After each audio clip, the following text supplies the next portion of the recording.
मुझे हथियार बना लो, मैं तुम्हारे साथ लड़ना चाहता हूँ। तो गाइस काइजू नंबर 8 का नया एपिसोड आ चुका है। तो आज हम लोग वही देखने वाले हैं इस एपिसोड में क्या हुआ क्या नहीं हुआ। तो ज्यादा बात नहीं करेंगे, सीधा चलेंगे एपिसोड की तरफ। तो स्टार्टिंग में हम लोगों को दिखाया जाता है वाइस कैप्टन हुसीना जाता है काइजू नंबर 10 के सामने, और जो लोग रिपोर्टिंग में होता है वो लोग सारे बोलते हैं ये काइजू आदमरा होके भी इतना सारा कॉम्बैट पावर कैसे रिलीज कर रहा है। फिर हम लोग देखते हैं वाइस कैप्टन हुसीना उधर जाके बोलता है आखिरकार तुम जाग ही गए हो काइजू नंबर 10। फिर काइजू नंबर 10 बोलने लगता है हाँ मैं जाग गया हूँ, मेरे को इधर से बाहर निकलो और मेरे साथ तुम फाइट करो, मैं तुम्हारे साथ फाइट करना चाहता हूँ। फिर कैप्टन हुसीना बोलते हैं मैं ऐसा नहीं कर सकता हूँ क्योंकि तुम्हारा कोर बहुत डैमेज हो चुका है, ये तुम्हारे लिए बहुत खतरा है। फिर काइजू नंबर 10 बोलता है मुझे पता है मेरा बहुत खतरा है, लेकिन तुम लोग तुम्हारा टेक्नोलॉजी यूज करके मुझे हथियारों में तब्दील कर सकते हो, तो मैं चाहता हूँ मैं तुम्हारे साथ लड़ूं क्योंकि मुझे उस फाइट के दौरान पता चल गया था तुम बहुत पावरफुल हो, मैं भी बिल्कुल तुम्हारे जैसा ही हूँ। फिर कैप्टन हुसीना बोलता है क्या यार क्या बोल रहे हैं, मैं तो बोर हो रहा था। फिर काइजू नंबर 10 बोलता है कम से कम मेरे से झूठ मत बोलो, मैं उधर ही था, मैं देख रहा था तुम फाइट के पूरा मजे ले रहे थे। फिर काइजू नंबर 10 बोलता है अपना शरीर मुझे दे दो, हम लोग फाइट करेंगे साथ मिल के, चाहे वो काइजू के साथ हो या इंसानों के साथ, मुझे हथियार में तब्दील करो। फिर हम लोग देखते हैं रिपोर्टिंग रूम से बोलता है कैप्टन वाइस कैप्टन हुसीना ऐसा कभी नहीं हुआ कि एक समझदार काइजू को हम लोग हथियार में कन्वर्ट किया, हम लोग नहीं जानते उसका मकसद क्या है, तो हम लोग ये नहीं कर सकते। फिर कैप्टन हुसीना उसको बोलता है मुझे सोचने के लिए थोड़ा वक्त दो, मैं तुमको बाद में बताऊंगा। फिर हम लोग देखते हैं वाइस कैप्टन हुसीना बाहर जाता है, जाके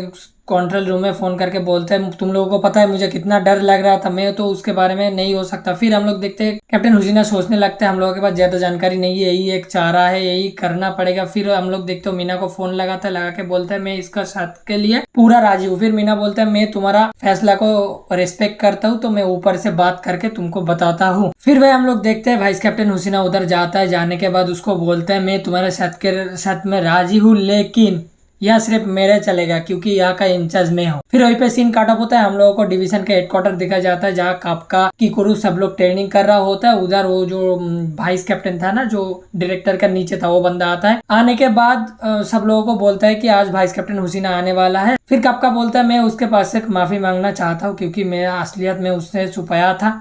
फिर हम लोगों को दिखाया जाता है कि वो लोग बातचीत कर रहा होता है कि जो डिवीजन था मतलब 3rd डिवीजन और 1st डिवीजन के जो टोक्यो का जो शहर है उनका पूरा मतलब प्रोटेक्शन देना है, लेकिन इन 2 डिवीजन में भाई बनता नहीं है। फिर हम लोग देखते हैं भाई इधर से कैप्टन नारुमी उधर से वाइस कैप्टन हुसीना, भाई दोनों में मतलब बातचीत के लड़ाई होने लगता है, नारुमी थोड़ा बहुत कॉमेडी वॉमेडी होने लगता है। फिर हम लोग देखते हैं उधर आ जाता है वही वाइस कैप्टन वाला वो बंदा, ठीक है, जो गंजा होता है। आने के बाद बोलता है आप कॉन्फ्रेंस के लिए सब कैप्टन रेडी है तो हम लोग जा सकते हैं। फिर हम लोगों को भाई जो उन लोगों का कॉन्फ्रेंस रूम है भाई साहब बहुत बढ़िया था वो दिखाया जाता है। हम लोग देखते चारों डिवीजन का कैप्टन उधर होता है, ठीक है, वो लोग थोड़ा बहुत मतलब कॉमेडी करने लगता है, कोई शराब पी रहा होता है, कोई नारुमी को बोलता है अगर तुमने ऐसा उबासी लिए तो देखना मैं मुंह तोड़ दूंगा। फिर नारुमी बोलता है संविधान में अच्छे भाषाओं में लिखा है कि हर कोई किसी भी टाइम पे उबासी ले सकता है। फिर मीना बोलता है छोड़ो भी उसका ये कोई नया काम नहीं है, काइजू मारने के अलावा उसको और कोई काम का ही नहीं है। फिर हम लोग देखते हैं उन लोग बोलते हैं आप चुप हो जाओ, आप कैप्टन हुसीना तुम जाके बताओ क्या बताना है। फिर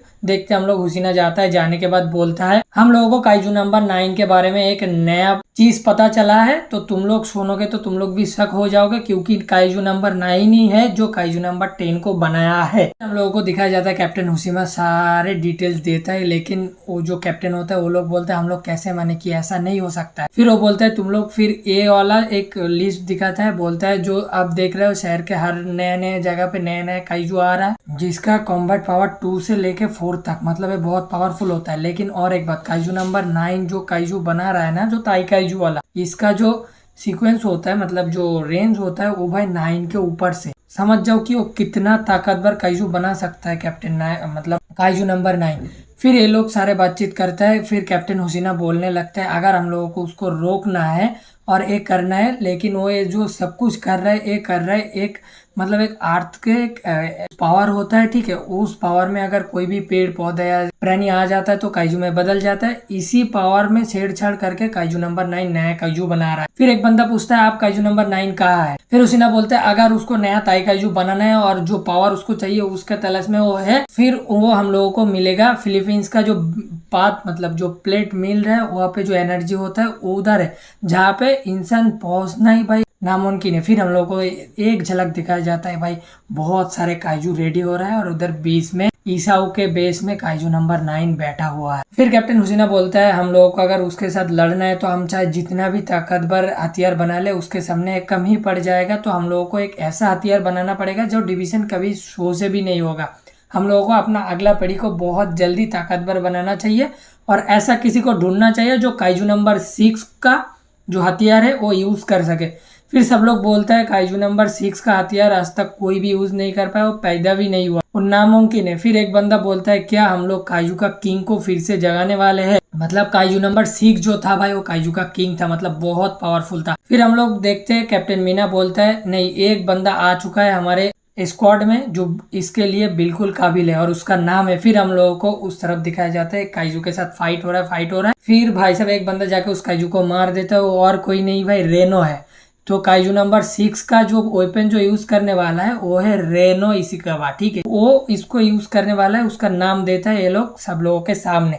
फिर बोलता है ये वो लड़का है जो काइजू नंबर 6 का ओपन यूज कर सकता है। कैप्टन मीना बोलता है हाँ। फिर हम लोग देखते हैं कैप्टन काइजू नंबर 6 के बारे में बातचीत करता है। भाई काइजू नंबर 6 बहुत ताकतवर था और वो जब अटैक किया था ना वो अकेला नहीं आया था, उसके साथ और भी सारे हंजू को लेके आया था। मतलब उसमें सोचने का थोड़ा बहुत क्षमता था। लेकिन वो जो हादसा हुआ था ना भाई बहुत मेहनत के बाद, और जो किकुरो के जो बड़े बहन थे वो भी बहुत मेहनत के बाद सब डिवीजन 1 करने के बाद बहुत मतलब बलिदान देने के बाद वो जीत पाया था। लेकिन वो हादसा इतना बुरा था कभी कोई वो भूल ही नहीं पाया भाई। फिर हम लोगों को फिर से प्रेजेंट में ले आया जाता है। लाने के बाद हम लोग देखते हैं उधर चुपचाप बैठ रहा होता है अपना रेनो। फिर रेनो सोचता है कि उसके साथ क्या हुआ। फिर हम लोग देखते हैं रेनो कैप्टन के साथ बातचीत कर रहा होता है कि जो काइजू नंबर 6 का जो वेपन है भाई वो यूज करने जो भी बंदा यूज किए आज तक और रिटायर होने से पहले ही वो मर चुके हैं। तो कैप्टन बोलता है मैं तुमको कैप्टन होने के नाते मुझे करना नहीं चाहिए, लेकिन मैं तुमको एक सलाह दूंगा, तुम चाहो तो इसको माना कर दो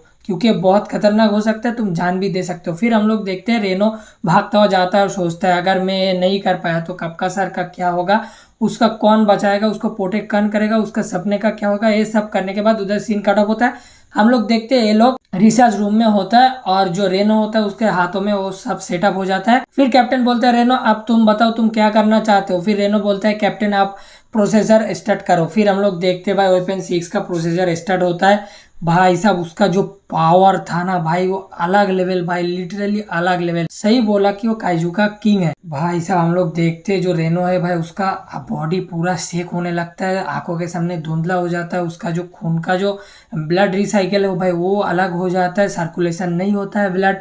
फिर वो उधर बेहोश हो जाता है। जाने के बाद हम लोग देखते हैं उसका जब होश आता है वो होता है हॉस्पिटल में बेड में। लेकिन वो एक बात चीज देख के रखा था कि काइजू नंबर 6 उसके सामने खड़ा था। फिर उसको समझ में आता है कि कपका कैसे फेस करता है ये सब। हम लोग देखते हैं उसका होश आता है, आने के बाद बोलता है क्या मैं फेल हो गया हूँ। फिर कैप्टन बोलता है बिल्कुल सही, मैं अभी भी बोलूंगा तुम इसको माना कर दो। फिर रेनो बोलता है मैं बिल्कुल ऐसे करना चाहूंगा।